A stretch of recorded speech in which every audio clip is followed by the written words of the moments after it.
Hello guys, ayan, luluto tayo ngayon ng ginataang hito. Ayan, hindi ko na pinakita na nilagyan ko ng mga sangkap at pag-uliwa ko sa hito.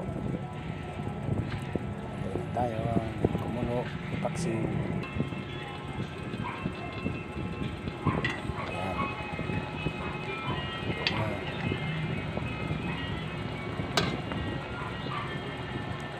Pinaksay ko muna pala guys para tanggal yung lansa niya. And then lagay ko na yung gata.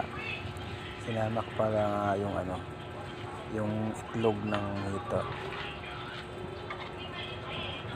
Sarap din kasi yun guys. Ayan, hintayin natin